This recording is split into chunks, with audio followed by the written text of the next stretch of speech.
amigos, nos encontramos en un lugar que podríamos decir que es patrimonio histórico del estado de Veracruz.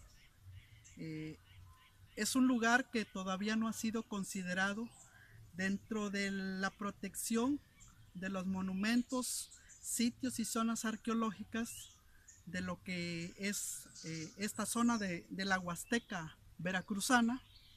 El día de hoy hemos venido a visitar un sitio donde se encuentra resguardado por la naturaleza. Eh, es un lugar que tiene orígenes o fundado por ahí del siglo XVII, por el año 1600, cuando llegaron los primeros colonizadores españoles a lo que fue la Nueva España. En este lugar le conocemos como ex hacienda La Tinaja.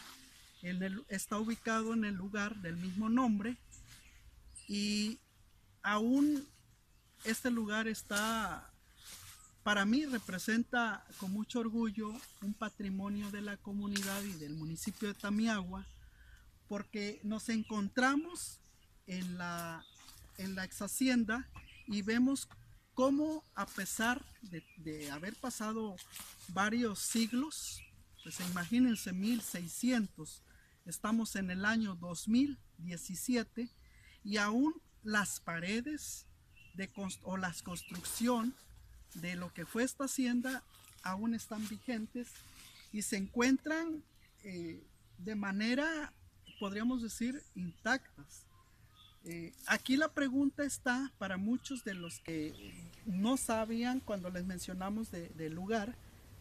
Venimos y vemos que las paredes están hechas de manera rústica, pero son construcciones que en esos años no estaba la tecnología ni la ciencia avanzada en las construcciones. ¿Cómo es posible de mantener una pared levantada a más de 450 años y vemos que no tiene castillos, no tiene cadenas, no tiene cimentación de zapatas y aún la piedra todavía está intacta?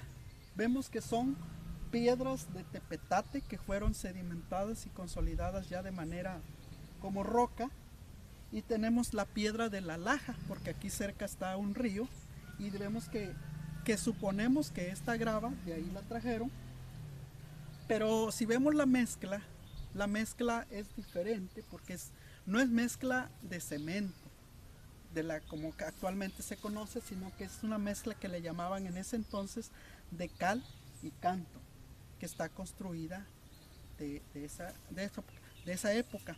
Esta ex hacienda fue construida por los primeros encomenderos o los que tenían propiedades en el lugar. Por ejemplo, Andrés de Tapia hacia el norte. Y en esta zona no sabemos con exactitud todavía el nombre, pero sabemos que el dueño de esta ex hacienda era un productor de ganado y tenía también la producción de caña. E incluso la leyenda menciona que hubo algunas paredes que fueron, en lugar de utilizar agua, donde era la habitación del hacendado, la mezcla era con leche de vaca. Aquí en este lugar se producía jabón, se producía cuero para los zapatos, para los machetes, y se fabricaban sillas para las bestias de carga. Y el dueño de la hacienda tenía una gran cantidad de personas a su servicio o servidumbre. No podemos decir que eran esclavos, sino que era la servidumbre a la cual trataba muy bien. Esta es una de las pocas haciendas donde dice que a sus trabajadores ahora sí los trataban como cualquier persona, eran trabajadores, pero sí la gran mayoría de ellos estaban enganchados, es decir, que muchas de las veces no alcanzaban a cobrar porque les pagaba o les retribuía el salario en estos años con, con despensa, con productos de la canasta básica, y pues siempre estaban en contratados, enganchados, eran peones acasillados, y tenían también, pues les otorgaba aguardiente que traían de la Nono, porque ahí había muchas fábricas, y pues los trabajadores se llevaban muy bien e incluso le bailaban. Se habla de una danza que aquí había hace muchos años, que era la danza de los candiles, que nació aquí en La Tinaja. Ya después se fue hacia la Nono, ahorita les platico por qué. Esta danza, la danza de los candiles se origina aquí, en la comunidad, en esta ex hacienda de La Tinaja. Era una danza que le hacían los trabajadores al dueño de la hacienda cuando llegaban de trabajar. Era una danza agrícola, le bailaban al patrón. Entonces esa es la danza de los candiles. Hay otra anécdota de la ex hacienda de La Tinaja, muy importante, y habla muy bien del dueño de la hacienda, porque dicen que él venía de España, de la zona de Castilla. Cuando llegaron que se inició el movimiento de la revolución por la independencia de México, el dueño de la hacienda, para que no le fuera quitado el terreno, que era grandísimo, abarcaba desde la Nono hasta por el llano y otra parte acá cerca de Tomostepec.